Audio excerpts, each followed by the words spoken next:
Génesis 3, 2. Del fruto, podemos comer. Evidentemente, Eva entendió la pregunta en el segundo sentido ya mencionado, y en vez de apartarse y huir hacia su esposo, dio muestras de vacilación y duda y se mostró dispuesta a discutir más el tema con la serpiente. Dios declaró: el día que de él comieres, ciertamente morirás. Eva cambió esto en: para que no muráis. En lugar de la plena seguridad de la pena de muerte que seguiría a la transgresión de la orden, declaró la mujer que podría seguir la muerte a un acto tal. Las palabras para que no pen implican alarma íntima ante el pensamiento de jugar con algo que podría resultar fatal, escondida debajo de una apariencia cínica ante la idea de que tal cosa pudiera ocurrir realmente. La duda y vacilación del lenguaje de Eva, reflejando el de la serpiente, hacen que predomine el temor a la muerte en el motivo de la obediencia antes que un amor inherente hacia su benéfico Creador. Otro síntoma de la duda despertado en cuanto a la justicia absoluta de la orden de Dios es que Eva no mencionó el nombre del árbol que seguramente conocía. Al hablar de ese árbol en términos generales en cuanto a su ubicación como el que está en medio del huerto, lo colocó casi en la misma clase con los otros árboles de su hogar edénico. Génesis 3, 4. No moriréis. Si la primera pregunta de Satanás tenía el propósito de despertar la duda, como lo era seguramente, la declaración que la siguió tenía la apariencia engañosa de una declaración autorizada. Pero dentro de ella, con refinada astucia, se mezclaban la verdad y la mentira.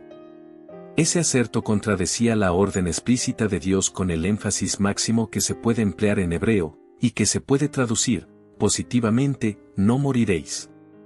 Satanás desafió la veracidad de la orden de Dios con una mentira desembosada. Por esa razón, Cristo con justicia lo llamó padre de toda mentira, Juan 8, 44. Génesis 3, 5. Serán abiertos vuestros ojos. Satanás procedió a dar una razón plausible para la prohibición de Dios. Acusó a Dios de, 1. Envidiar la felicidad de sus criaturas. En realidad, dijo Satanás, creedme, no es por temor de que muráis por el fruto de este árbol por lo que os lo ha prohibido, sino por temor de que os convirtáis en rivales de vuestro mismo amo. 2. Falsedad. Satanás acusó a Dios de que había mentido cuando dijo que la muerte seguiría al acto de comer del fruto. Los requisitos de Dios fueron colocados en la luz más horrible y censurable. Satanás trató de confundir la mente de Eva mezclando la verdad con la mentira, a fin de que a ella le resultara difícil distinguir entre las palabras de Dios y las suyas. La expresión el día que comáis de él sonaba como similar a lo que Dios había hablado, Génesis 2, 17, como también la frase sabiendo el bien y el mal. La promesa serán abiertos vuestros ojos implicaba una manifiesta limitación de la vista, que podría ser eliminada siguiendo el consejo de la serpiente. Seréis como Dios.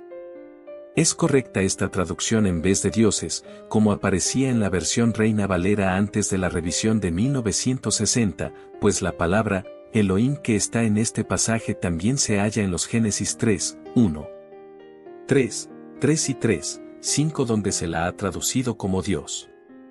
La traducción correcta es, seréis como Dios.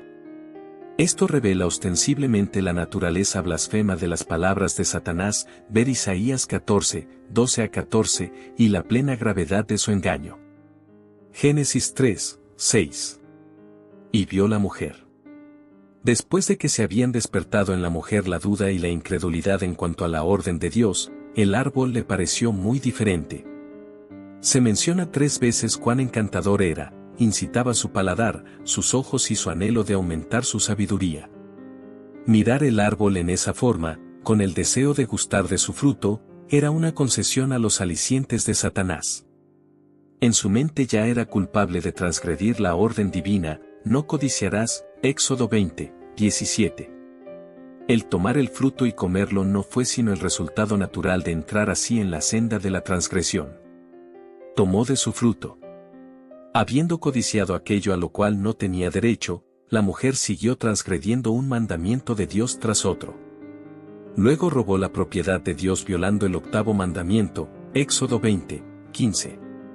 Al comer el fruto prohibido y darlo a su esposo, también transgredió el sexto mandamiento, Éxodo 20, 13. También quebrantó el primer mandamiento, Éxodo 20, 3, porque en su estima colocó a Satanás antes que a Dios, obedeciéndolo antes que a su Creador. Dio también a su marido.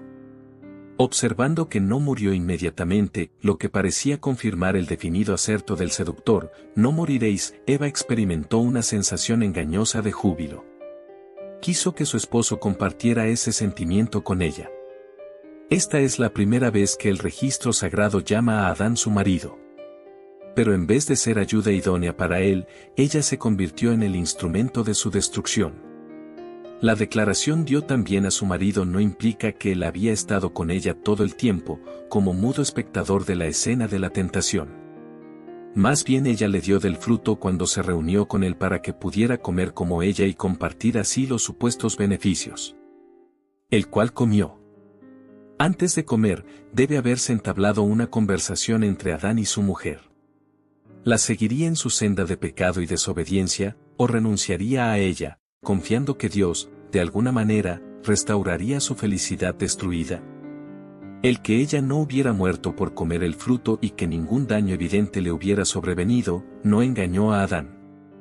Adán no fue engañado sino, la mujer, 1 Timoteo 2, 14.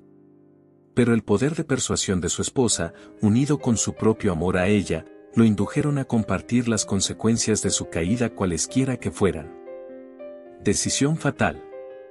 En vez de esperar hasta que pudiera tener la oportunidad de tratar todo el trágico asunto con Dios, decidió por sí mismo su suerte. La caída de Adán es tanto más trágica porque no dudó de Dios ni fue engañado como Eva. Procedió ante la segura expectativa de que se convertiría en realidad la terrible amenaza de Dios.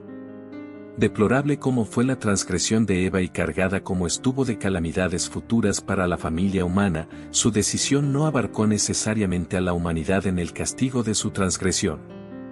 Fue la elección deliberada de Adán, en la plena comprensión de la orden expresa de Dios, más bien que la elección de ella, lo que hizo que el pecado y la muerte fueran el destino inevitable de la humanidad.